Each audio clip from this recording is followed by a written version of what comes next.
So this week on the show, we're going to be talking about testosterone, or as you like to call it, vitamin T. All the myths, all the truths, how it affects our infertility, how it affects our longevity, how it affects our muscle growth. Does it cause baldness? Does it make you have a roid rage? That's right. Why do weightlifters take it? Does it What cause you to be infertile? The answer is...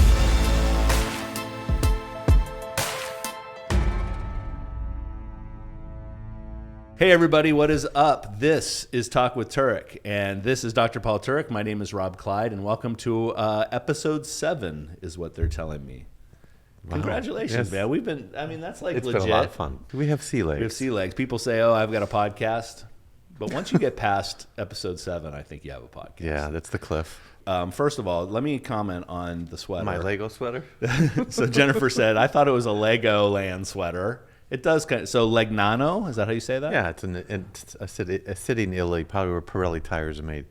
It's a biking sweater. I like biking sweaters because I'm a biker, and it's like the wool. The wool is really soft on your skin. You can wear it on your skin. Okay. So it's winter and it doesn't drag or anything. No, it's not the Lycra or the stuff like that. No, it's merino wool. They're just so soft. You can right on your skin. And back in it wicks better than fiber or anything else. Well, to wear wool. I feel a little behind in the whole Formula One world, by the way, and you as a car guide, it's a big deal, right? Oh, so yeah. There's a Netflix documentary that came out a few years ago, and that documentary is credited with really sparking the interest in Formula One. And they went ahead and they did a version called Full Swing for golf. Mm-hmm. They have one for tennis. So what they're doing is they're teaching people these sports that they might not really understand, and telling the stories of the people, the characters. When you're the reason that I think auto racing has a hard time being popular is because we never see the faces of the drivers.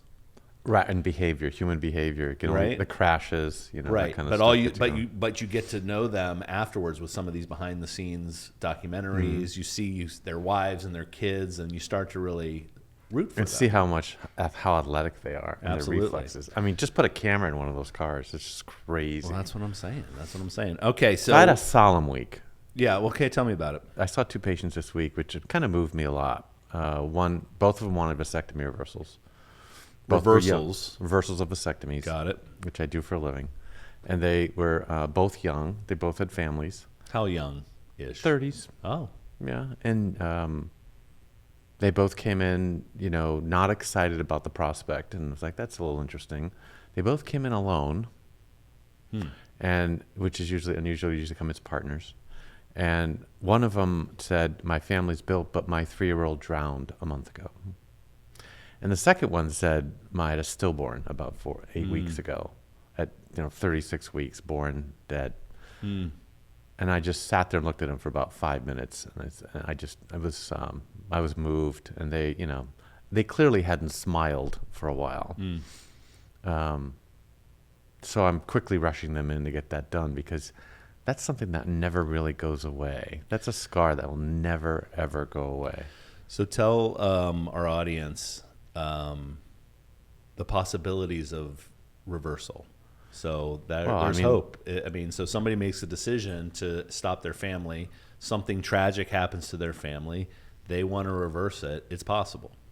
Yeah, our data is basically it's 99% chance that we'll get the sperm back. With those young vasectomies, the fertility rate is going to be very high because they're fertile couples and they're in the same, they're a proven couple.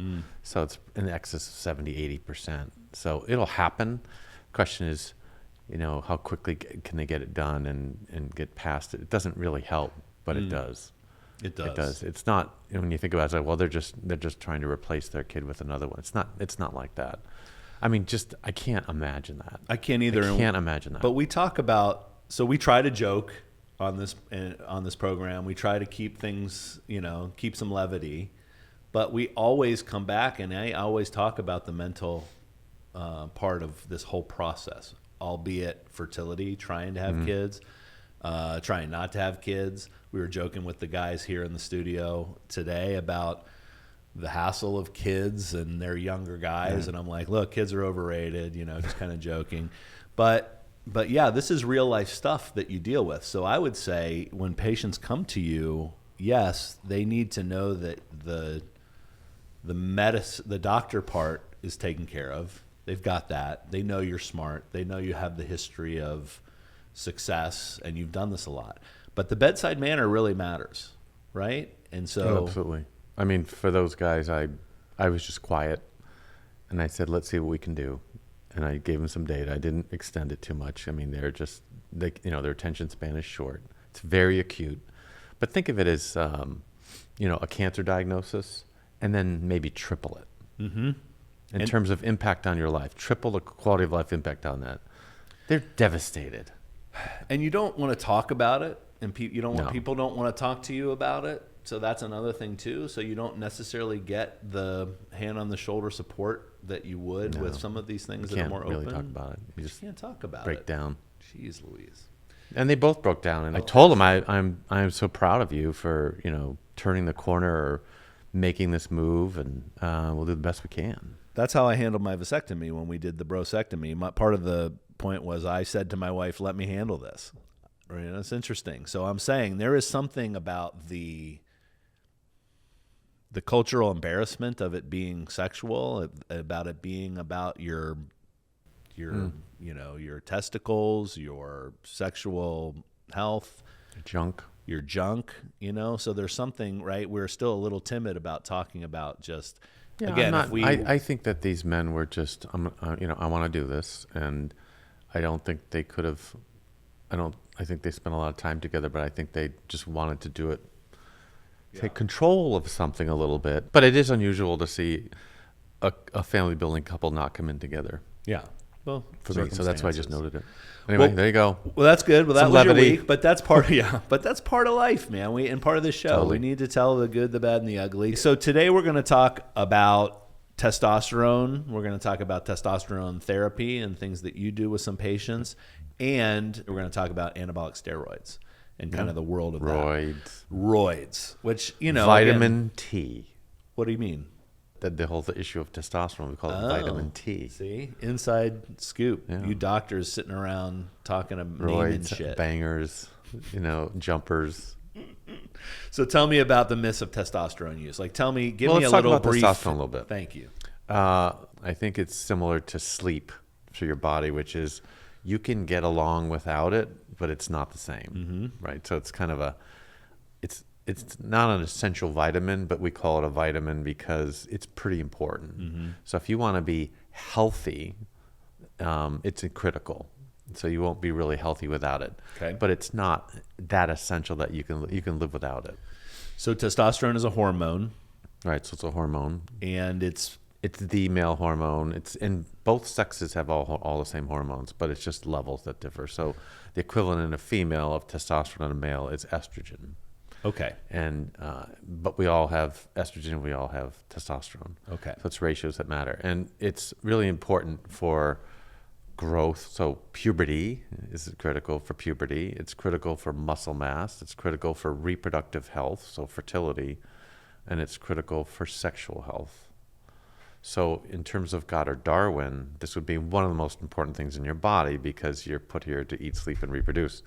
Right? But I would say it's just as important as sleep, but not as important as oxygen to your life. That makes a lot of sense. Males they produce more testosterone, and then females have some, right? And some have more, and so maybe they have more. They're more hair growth. A female that has a lot more testosterone might have more hair growth. A male that has more estrogen might show forms of better skin. That's a good one. So it's not that clear cut, but testosterone does affect lots of the parts of the body. So almost every system. So we've talked about testosterone in passing on the show before, just because it's popular on the radio. When you listen to sports radio, things, all I'm hearing is I need testosterone replacement therapy. Tell me, do I? So what happens to testosterone with age is it falls. Everyone is fine sort of until their 20s, mid-20s, and then you start aging, right? 26, so you actually start aging. So as you age, testosterone falls, and it's a combination of the hormone itself plus the binding proteins that keep it from being active. Those change with age, but it's pretty slow and linear. you could compare it to women. So women, their hormones change more dramatically, and then it's sort of in the mid 40s drop, or maybe mid 50s drop a lot. That's menopause. Men have a menopause, which happens usually a lot later. So that decline is different in different men for different reasons. But typically your testosterone will fall dramatically in your 8th decade. Okay. That's when it really falls. So it's a slippery slope about when you treat and what's low and this and that. Okay. The other issue with testosterone is it has effects on lots of the body, and some of the most common ones when it's advertised is, do you fall asleep after dinner? Are you not are you not as athletic as you used to be? Is your sex drive down? Or your erection's not as good? And if you look at these the questionnaire called the Adam questionnaire, a lot of things cause that. Sleep deprivation would do it, diabetes would do it, thyroid. There's about a dozen other significant diseases that will do the same symptoms. But if you're allowed to direct to consumer advertise and you say this, everyone's going to be positive on something and they're going to think they need it. So when you're giving testosterone as a clinician, it's required really by all guidelines that you have a low level that's measured and have a symptom to treat. Got it. Right? So you have to, that's the requirement really. And testosterone is a scheduled drug, so it's not that easily available. And it's not an illegal drug. You can get it illegally. How do you take it? What's the most common way? So it's obtained through a prescription legally. Anything else is illegal. Got it. So it's called a scheduled drug by the Food and Drug Administration. So it's watched. It's watched a lot. And it comes in lots of forms. Okay. Testosterone. And you'd use it for one of two reasons. One reason legally was your testosterone is low, you have symptoms, and you take something. The other reason is you want to be bigger because it's good for muscle, right? So testosterone is important for, we talked about, all sexual issues. So sex drive, erections, and ejaculation, really important for fertility, all important for that. It's important during growth, and it affects, but muscle and blood and bone really benefit from it.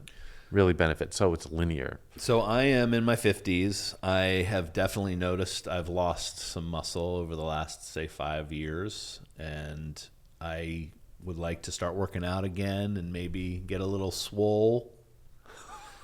What will testosterone help me do that? Everyone thinks testosterone's anabolic, that if you take it, you'll grow muscle. Yeah. Like andro or like roids, I guess. Yeah. It's not. Is it the same? Pumpers. Different? Yeah. So, but it doesn't do that. So what testosterone does is it allows you to recover from your workout faster. So it's anabolic in a sense that your lactic acidosis, all that stuff is shortened. So you can push harder, longer, faster, and build muscle. So it's the actual activity that builds the muscle. The recovery from the activity is enhanced by testosterone. Okay. And that's what weightlifters know, bodybuilders know that. It's not, so in and of itself, it's not anabolic. It doesn't really change your metabolic rate. It's not going to help you lose weight, but it'll put a microphone on the work you do to help your body. So to answer your question, the most thing to do is get in the gym first. Get in the gym first. Yeah. It's a mental thing for me, trust me. And then take care. It doesn't have anything to do with what I'm putting in my body. It's my brain getting me up out of bed. That's an important distinction. That's an important distinction. Thanks for doing that. So I'm reading here, testosterone causes baldness. I've also heard that testosterone causes sterility, right? And so that kind of doesn't make sense to me. As a guy, I would think, well, the more testosterone I have, maybe I would it would make me younger. So it would keep the hair in my head because it's my testosterone that has me being strung like bull. So every drug and hormone has side effects and it has benefits, right? So the benefits are pretty clear with testosterone, but the side effects are pretty clear too. And a lot of it's mixed up between anabolic use and replacement. So if someone's low and you go to normal, I think everyone deserves to be normal. Okay. Right? So that's a different, you don't see a lot of side effects. So typically, baldness, it will grow hair, but it'll accentuate your normal male pattern baldness. Okay. So your baldness pattern, it'll move it forward. So it won't cause baldness, but if there's a family history or genetic propensity to do crown baldness, the classic male pattern, it's going to happen faster. Got it. Even though you might grow more hair elsewhere, it sort of ages your hair a little bit. So that's for sure. But it won't cause baldness in and of itself. If you could cure baldness, we could stop this podcast right now and go retire on an island boat somewhere. Yeah, right? Let's do that. Please. So, and sterility, absolutely. 95% of men who take testosterone will be shooting blanks. And the question is why? If you need it for fertility, why does it cause infertility? Right. And the answer is the only testosterone that is consistent with fertility is your own. And when you take testosterone, it's not your own. Got it. So it's not essentially bioidentical. Wow. It's not given in the right way, and it's not yours. So you require your own testosterone to that. And it's being studied as a contraceptive, and it works about 95% of the time. If you just give men testosterone, 5% of men will still be fertile and still have sperm, and so it's not perfect, but it's a nice idea. So there are variations of that coming out in phase 2 clinical trials where you can mix testosterone with sort of female hormones and get the same. And it's looking pretty good. That might be a male pill based on that philosophy. Okay. Might be available in a couple of years. Okay. And other side effects are it thickens your blood. So testosterone thickens your blood. There's a molecule called epipoet, and it comes from the kidney. It stimulates it. So you'll get thicker blood, which means you could clot it, right? So for athletes, they love blood doping, right? They love thick blood because it carries more oxygen, gives them more capability, more aerobic capability. But it can be dangerous because if your blood counts get too thick, your blood will clot and you'll throw a clot. And I've seen this, and it's a cardiovascular event, and it can put you in the hospital and it can kill you. So that's my big worry when men take too much. It's not usually happening when it's replacement to normal. It happens when it's too much. Personally, I've had a blood clot before in my life. And they're not fun. They're not fun. They're dangerous. I have to be on blood thinners now because of it. So I definitely understand the dangers, and the people I don't think America is well educated on blood clotting. No, but right? But also about this whole phenomenon. I mean, it's the one thing I worry about the most. And these men stack it and take a lot. So the big issue is, what's the other myth? I mean, one is longevity. It's not true? No. I mean, healthy body, yes. But how you maintain your healthy body matters more. This is kind of like the framework for it. But you might think, so I have some profound data that I studied and published in an abstract form on longevity. So here's an example. So anabolic steroid users at the highest level, Olympia class bodybuilders. Bodybuilders I learn everything I know about testosterone as a clinician, most of it from bodybuilders. Okay. And I take notes because they've got a ton of experience. They know the side effects and stuff. They know some are really smart. They've drilled down. Yeah. And so for the last 15 years, I've been taking notes as they talk. I know a lot about the biology, but they taught me a lot, and it ended up in a blog called Getting Off the Juice, which is how do you get off it safely, which is kind of like the gold standard now, how to do it. Yeah. But take bodybuilders. They look great, right? They're fit. Are they healthy is the question. And if you go on their sites and their community chat rooms, I noticed that they don't think they're going to live a long life. There's this feeling that I'm going to look like this and get all the sex and attention I can. Yep. But even if it costs me years of my life. And it's like, what are they talking about? Because aren't they healthy? And then I did a study. And I looked at the bodybuilders from before testosterone was synthesized in the 70s. So the natural bodybuilders in the 50s, Joe Weider, Charles Atlas, and then the post-anabolic era bodybuilders, Schwarzenegger and on, 70s, early 70s, when it was available, testosterone was available. So the naturals versus the anabolics. And I looked at their lifespan. These are all top-notch bodybuilders. Okay. The life expectancy of the pre-1950s natural bodybuilders was expected to be around about 58 years or 60 years. They lived an average of 77. Okay. So that was 20 years more than the general population. The post-anabolic steroid users, bodybuilders, were supposed to live about 70 years, and they lived about 49. Whoa. So they lived 20 years less than they should have. And the natural guys lived 20 years longer than they did. And that, completely different. So I'm really, but it is not a longevity drug. I guess not. Now they do take it.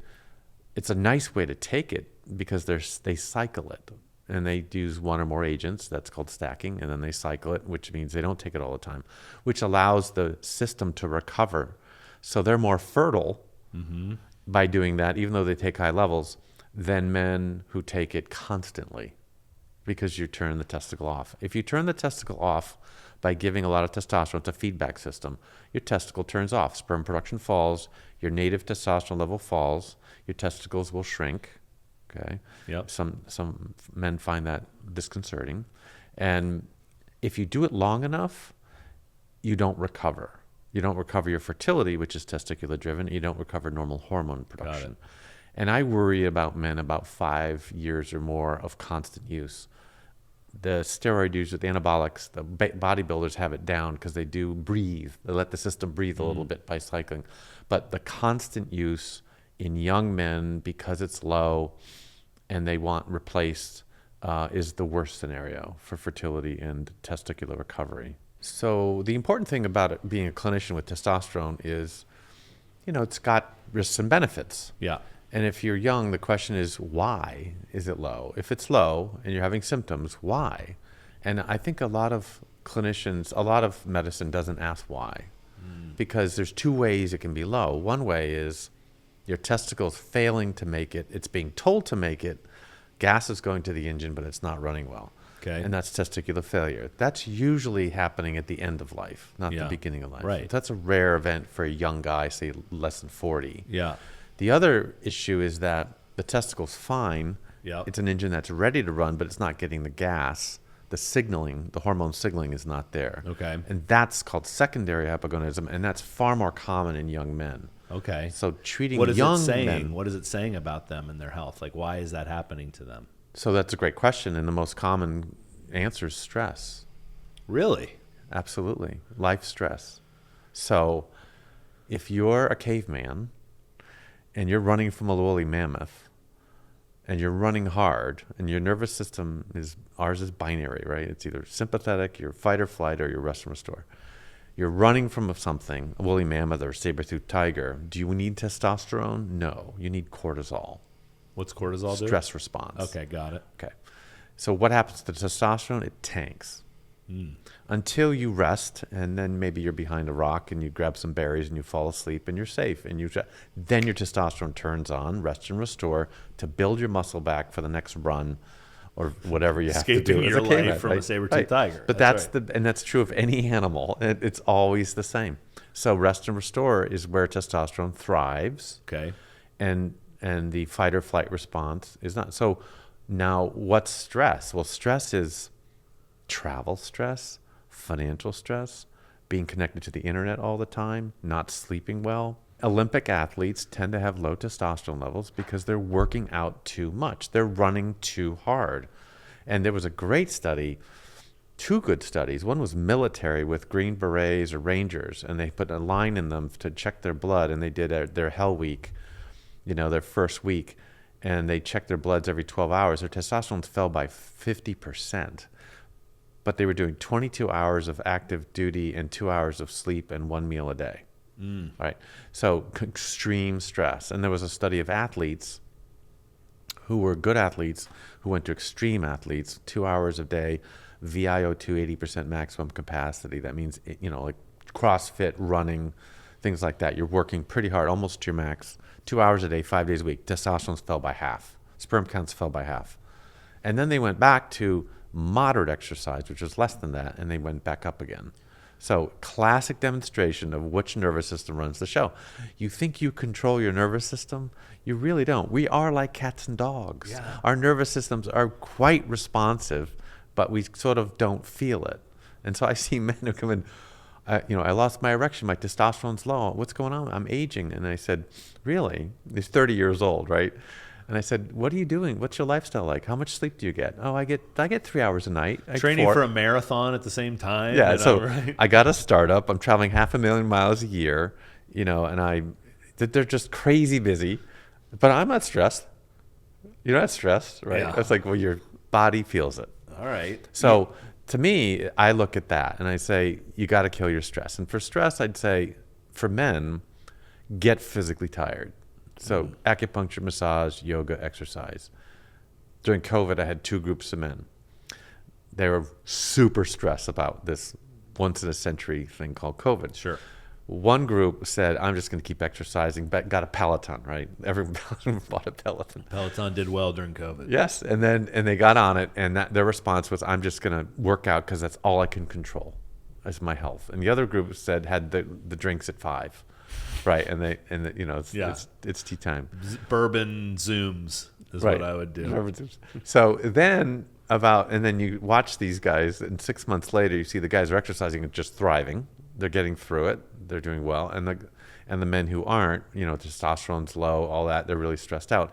Then what was nice is I saw a nice shift of those guys going to exercise, and they got better. I love that. One thing that just a common sense thing to the everyman over here. If I am working out and overstressing, my testosterone goes down because it's being told I don't need it. You don't need it. Right? Because I'm working out and I'm doing all this stuff and I'm stressing my body and I'm doing that, so it doesn't need to produce. But it knows when I'm lacking in that, it produces the testosterone there. Like what signals the... It's just hormonal it's negative feedback. Okay. So it's suppressed, and then when that stress hormone goes down, it goes up. So when everyone says lifting weights raises your testosterone, actually it's after you lift the weights. Yes, so yes, the process of exercise will lower your testosterone if it's a lot, but then soon afterwards your body says, okay, we just ran from a woolly mammoth, let's get the muscle back. Yes, it will raise it, but it's just temporary. And right? I'm doing better if, yes, I just ran from a woolly mammoth and now I'm going to take a nap. I'm going to get my acupuncture. Interval training. Right, is more important. Right, so I'd say if you want to exercise a lot, mix it up. Do weights one day, do aerobics the other day. Walking is good. I mean, it's like walking is exercise. It's just as good. Yeah. But being glued to your computer and staying connected to your internet, devices, not good. Not sleeping well, not good. That is a huge cause of secondary hypogonadism and low testosterone. So in these young men, the worst you can do is give them testosterone, right? Yeah. You can give them, you can reduce their stress. Some men take it. I just talked to a man who is on a hawk safari in Sahara Desert. Okay. He's from there, and he says, I'm not doing well. He's like 40 years old. He almost runs a country. And he said, he had a campfire in the middle of the evening, because that's the morning for me. It was a virtual call. It was fascinating.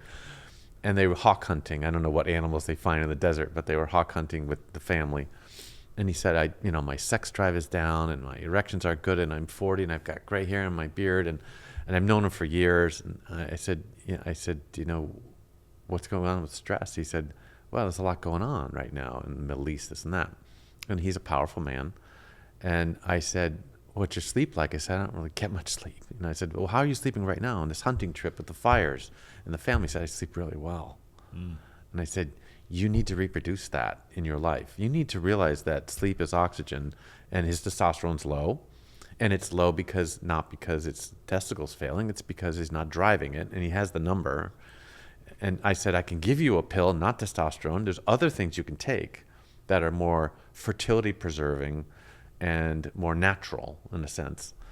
And I shook him. I just said, what you're doing right now is perfect for you, but you need to realize that if you want to be the powerful man you are and stay that way and stay healthy, you need to take care of yourself. Your health is the best asset you have. And I shook him up, and he went right to sleep. Sorry, I have to just represence the situation the scene that you just did. So, some prince in the Sahara Desert is FaceTiming you from his fire pit with his family hawk hunting, and he said, things are a little stressed right now in the Middle East. Not this moment. It's kind of a big deal. Like, it's kind of important. I got some things going on in the Middle East. Yeah, and everyone's offering him pills, and he doesn't really want testosterone. And I said, it's all in here. Yeah, you own this. I literally lectured him, and he had a hook back there and all, Sure. It's like, sure. I'm just saying you need dude, to turn it around. Paul Turek having FaceTimes with princes in their hawk hunting is pretty great. And then you having to just kind of talk him down and say, hey, whatever you're doing right now, this is what you need to do more of. You see, the rich sleep that you're getting when you disconnect and get away, you need to reproduce that in your life. You need to prioritize sleep hygiene. It's number one for him. Of course, no more smoking. He still wants kids, all this stuff. Mm-hmm. And, he's losing weight. I said, keep the weight loss going. That's the stuff that's going to give you the energy you need to be the world leader. So if my testosterone is high, what is that a signal of? Is that a good thing, bad thing? Doesn't matter. No, it's normal. I mean, it ranges. So everyone's testosterone is homeostatic. Yeah. So everyone's got the level that's good. Everyone thinks, okay, so that's more myths. Does it raise my sex drive? Yes. Does it give me better erections and all that stuff? So what's the sexual story here? Does it cause, roid rage? Yeah. So, acne, yes. Yes, but keep going. So some of these other myths. So testosterone is the best studies on this for facts are the testosterone trials, and they're all published in the New England Journal of Medicine. So this is all in older men who have low testosterone that are documented. They were given replacement to the level of a 30-year-old. Okay. So they're all 65 or older, and they looked at seven domains in 7 papers. So they're called the testosterone trials. It's the definitive benefit study. And there's another study called Reverse Study, which just came out, which shows side effects and complications. Because the FDA is worried about cardiovascular risk, clots, things like that, heart issues, cholesterol balance, plaques. So as a clinician, we have to think about all this stuff. What's the balance? Like, what's the good we're getting out of this, and what's the bad we're looking at? So the testosterone trials showed that in older men, erections do improve, sex drive does improve a little bit, but there's no rage, right? So it's not linear. It's not like muscle. Yeah. There's a level at which sex drive and erections are a benefit, and then after that, there's no benefit. Okay. You're saturated. It's done its job. So if you're low, there can be an issue. If you're normal, the issue's gone. If you're high, it doesn't make it better. The curve is not linear like muscle. Okay. So that's a little bit of a myth. And roid rage too. I mean, I would say high levels can cause anxiety and depression, especially if you stop it. So there are mood changes that occur with testosterone, but I mean, I don't know about roid rage. I have enough weightlifters who talk about it, but it could be other things too in their system. I think it's hard too. You talk about balance, but sex drive is got to be half mental as well. So I look at sex drive in a very planetary way, and I gave this lecture at Google 15 years ago, and I look at it as a reflection of stress, right? So similar to, do you want to have sex when you're running from the woolly mammoth? No. If so, you have a mental problem. Do you want an erection when you're running from a woolly mammoth? No. When your fight or flight nervous system is active, that's going to drop your erection like a brick. Yeah. Right? Because, that's like the young man who comes into me at 30 and says, I lost my, doc, I got to see, my erection fell for the first time. I don't know what's going on. I think something's wrong with me. So I bring him in the office and, really? It fell first time? First time? And he's the guy, 500,000 miles, startup, making lots of money, no sleep, he's in a relationship, all these stressors. And I said, I think you're a little stressed. I'm not stressed. And I said, your penis has a mind of its own. Da Vinci said that. And it is responding to physical stress from all you're doing. So anyway, he realized it too. So it does have its own mind, and it's not something it's an autonomic nervous system issue. Yeah. So if I have more testosterone, again, I just want to say it, that it doesn't necessarily mean I'm going to want to have sex more. No. And have a animalistic type. Or you're more fertile, or this or that. No. Okay, got it. It's just everyone's natural balance. I think the bodybuilders, the ones that are really controlling, like they know, like you said, they almost know the therapies and the balance of things. They just are using their body as an experiment, right? And testing. If you talk to Schwarzenegger, they look at a muscle group and they form and they just focus on it to get it. Every muscle they're sculpting. They're body sculpting. They're also body dysmorphic. Of course. I mean, this is muscle most of the dysmorphia, it's people. called. Yeah, most of us on this side of real bodybuilding. I'm surprised it's still a sport. Like, I'm surprised there are still events and Mr. Olympias and things Why? like that. Because the negative No one knows about the negative. Yeah, but but your balls shrinking up, that's pretty common. I mean, I think for the average American male to hear that your balls are going to shrivel up if you take steroids. That is pretty much the yin and the yang of it as far as the way I grew up. So I would never mess with that. I wouldn't want to. And I've heard too, young death. I've heard that. Yeah, that so they my don't live study long. showing that remarkably decreased lifespan, longevity, we don't know why, is also been done similarly in Denmark and other countries. So it's not unique to America. I think it's a dangerous sport like others, but it is artistic in a way. And Totally. it's attractive to some. It's one of the wow sports. It's a wow sport for me, for sure. Yeah. And I see it, although on my... I think it's incredible what they can do to the human body.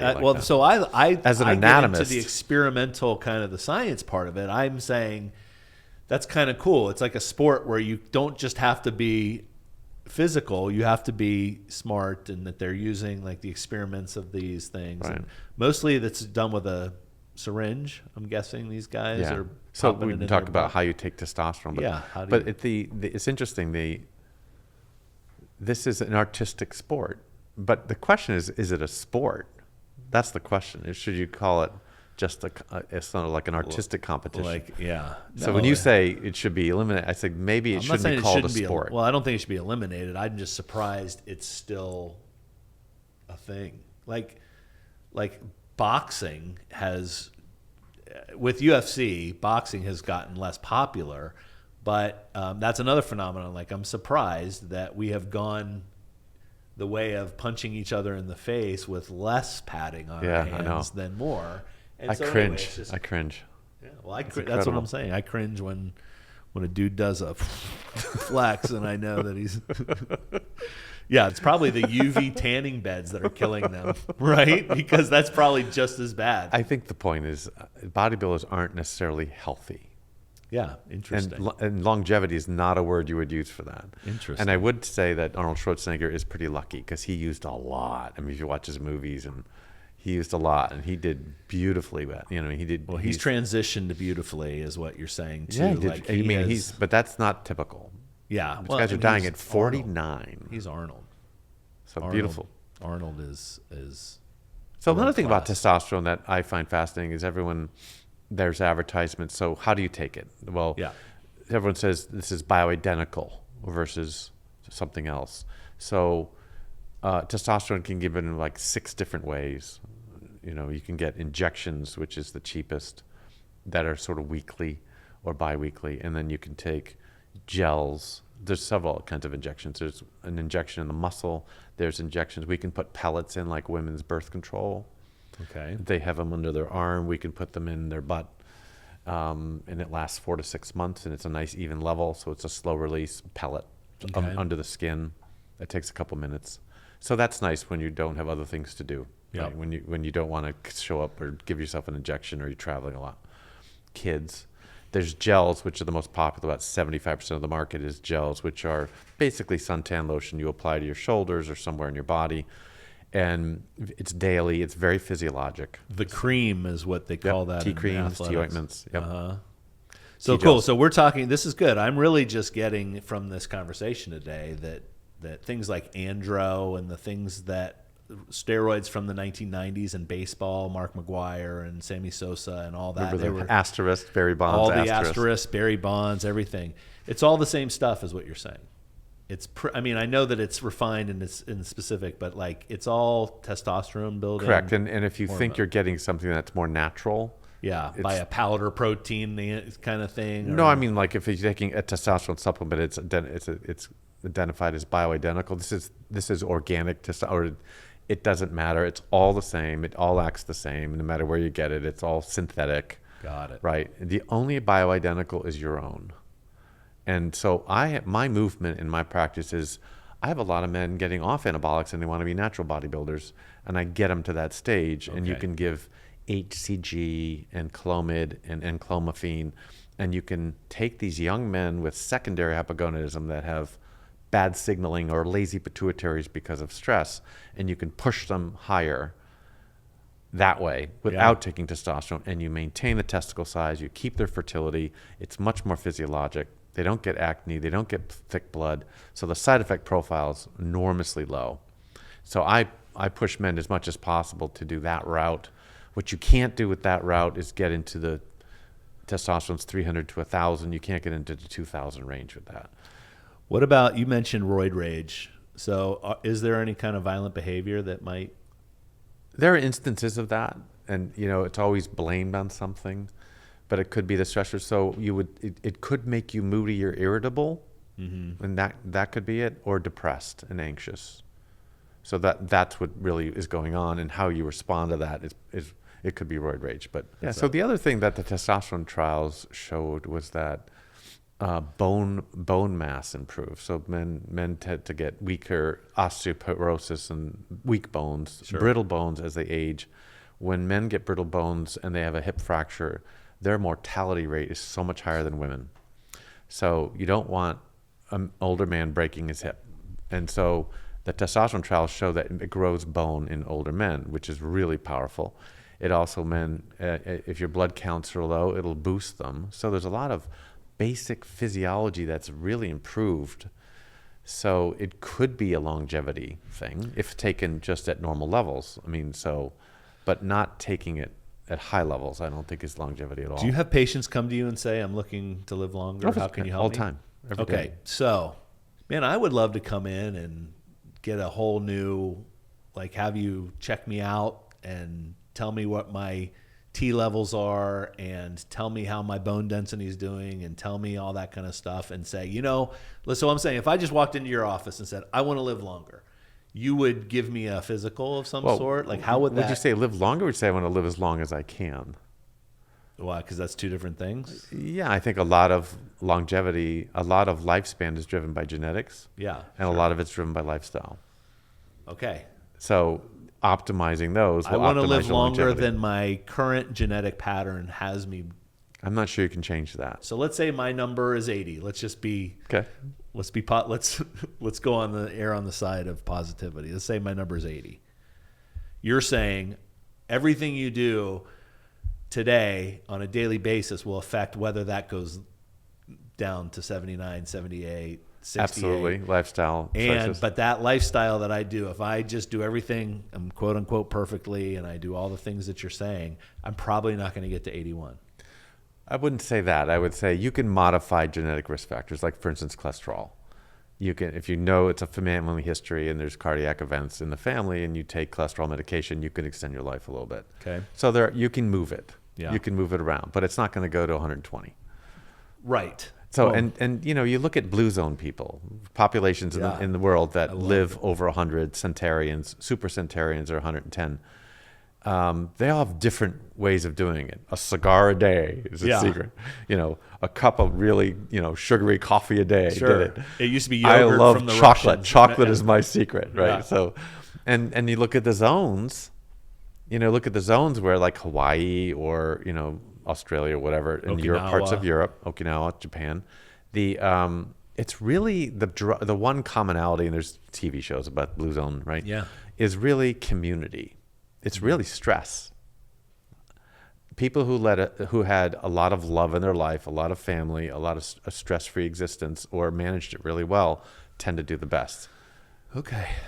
I do well with stress, I have to say. I'm not very. You're anxious about your son pitching in a baseball game. Well, I'm nervous. Yeah, but that's not important. So, but yes. And let me put it differently. We're as humans, we're built for stress. Yeah. We're built like cave people. We're built for hibernation. We're built for starvation. Intermittent fasting works pretty well, right? To get, and it's biologically kind of good for you sometimes to just fast, right?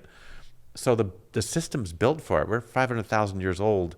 And it's built for acute stress. We do really well with periods of acute stress. Yeah. We do terribly with low-level chronic stress, which is where our existence is all about right now. Yeah. Traffic, your internet, the 100, 200 emails you're getting a day. Sure. Terrible for us. Sure. Terrible. So a couple of years ago, I just kind of turned it off. I mean, I don't do it all the time, right? I put it away like, this is bad for me. I'm going to put it here and get to it later. Totally. And so that's a way to manage it. But I think stress reduction is probably the best thing for longevity. Okay. So we've talked about testosterone's impact on lots of things, from our skin to our attitude to our longevity. What about infertility, since we talk about Well, we talked about it. It affects your fertility negatively to take testosterone because you need your own. But, you know, most of my practice involves testosterone levels in infertile men.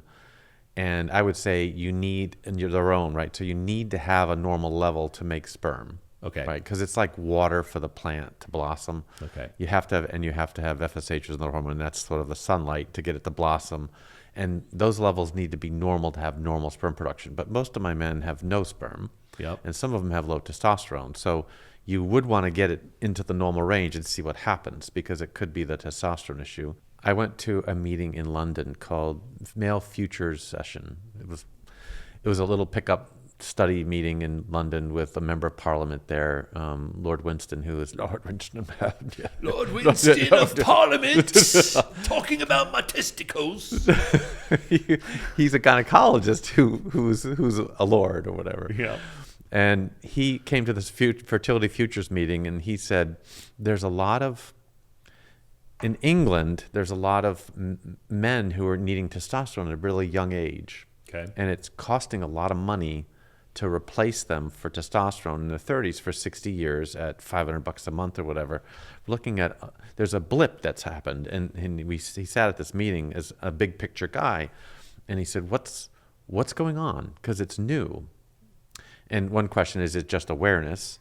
But the other question is, well, we're doing big procedures on young men to get testicular sperm because they're infertile. There's 1% of them have no sperm, and they're getting this thing called microdissection testicular sperm extraction, and it's trashing testicles a little bit. And there's a blip there, and it's a 60-year blip, right? It's like the rest of their lives. So I enveloped mapping, which is a way to find sperm non-surgically in these men, and believe that it's more testis preserving than that. So it's funny. So it was a nice segue into my So I was actually going to talk about that, and I said, "Great question." I think I know what's going on here. And he said that he believes that the NHS, the National Health Service in England, should cover mapping because it's a way to figure out. Testicular mapping is a way to figure out if a man can have kids or not who has no sperm without doing major surgery on them. And if it doesn't show anything, they don't get the surgery. If it does, you're very highly likely, 95, 99%, to get the sperm, and you can focus the procedure like a laser. So that was a bit of a bucket list thing for me to hear that Sure. The world is feeling this now. And this is a real issue with testosterone because it's 60 years of need. Sure. Tell me about post-operation. So say somebody, you find a pocket of sperm using mapping, then you say, okay, we're going to go get the sperm because the goal here is to make a baby. And then after that, they're your patient as a man after that to get them back to normal, I suppose, or get their testosterone. Right. So my view of infertile men who have severe infertility with no sperm in the ejaculate, who need a lot of help in surgical procedures, is you got two goals. One is get the kid, get him born, build the family, and then keep them healthy. Mm-hmm. And I think most of us think about the child and that's it. Mm-hmm. And they stop. This and is I'm where like, I'm getting at. We've got another 60 years here, and he's going to want to be around. He has a family. So I am very, very, it's very important to me to manage that whole testosterone story. And that's why I love mapping, because it does the best job of getting what you need and getting it done safely. And my rate of inducing hypogonadism or low testosterone men is very low. I can be right on the edge and keep them there because it's so focused. Whereas the big blind sperm retrieval procedures like microdissections just plow through the testicle and they don't find sperm. You have two problems. You have no sperm. Oh, and by the way, your testosterone's low for life. And everyone says, well, it doesn't happen very often. Yeah. And that's what the original literature said. That's not that common. And I did a paper on my men who failed that procedure, the microdissection, and they came to me for mapping because I thought I might be able to rescue them, and I did in about a third of them. Okay. But I looked at their testosterone levels and said, wow, when they came to me from around the world, they had 40% of them had low testosterones when they entered the door 2 years after the microdissection. Mm-hmm. They kind of needed replacement to start with. So I had to get them back up to normal with some supplements and then do my procedure. And then I said, well, that seems high, and it's more than you'd expect from the general population of these men coming in, which is a little bit lower than normal testosterone. So I looked at their testosterone levels before they met me, before they had their microdissection. I got them from whatever country. It took a while.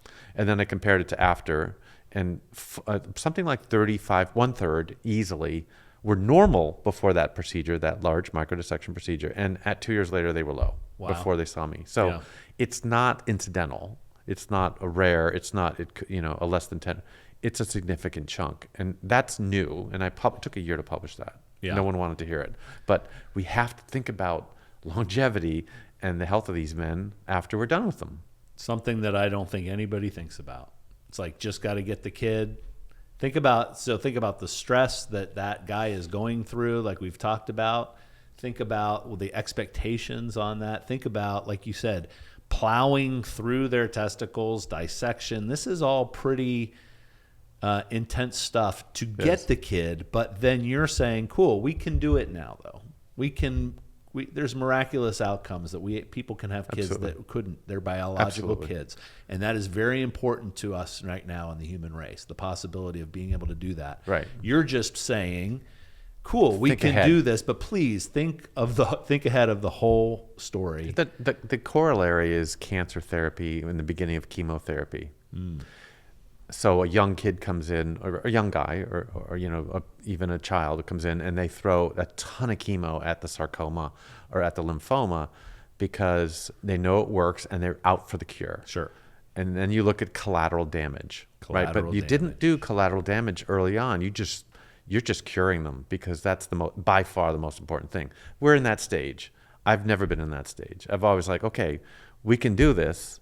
But what about afterwards? So now what's happening in chemotherapy, it's all being tailored and personalized. And, there's genomic information, and you can say, okay, this is exactly what this person needs. Yep. And it should, and fertility preservation is much better. Testosterone is much better. And that's what I'm doing early on in this field. Sure. And mapping is the absolute key to it. All right. Well, this has been a great show about testosterone. Again, I have learned a ton. I'm hoping that we delivered the practical information to the everyman out there that is either dealing with this, has friends dealing with this, is concerned with their testosterone levels, is hearing all the commercials going, oh, shoot, I need to be buying this stuff now so that I can live longer. The science is there, guys. Yeah, and I think my statement would be you have more control over your testosterone than you think. Great way to end. Another great show. Thanks, Paul. Thanks for joining the Talk with Turek podcast. Today's show was executive produced by Rob Clyde and Jennifer Harris. DP engineered and edited by Drew Unser. Thanks to Avery Clyde, Shen Heckel, Max Flora, and Jonathan Raju. Talk with Turek is produced and recorded in Los Angeles, California, in association with Hey Babe Media. Subscribe to our show wherever you listen to podcasts and watch us on YouTube. For more information or to book an appointment, whether in person or virtual, visit Dr. Turek online at theturekclinic.com or call 1-888-TUREK-MD, TUREKMD. Don't miss our next episode as we delve deeper into men's fertility and sexual health on Talk with Turek. And be sure to follow us on Instagram and Facebook at Talk with Turek for updates and more content.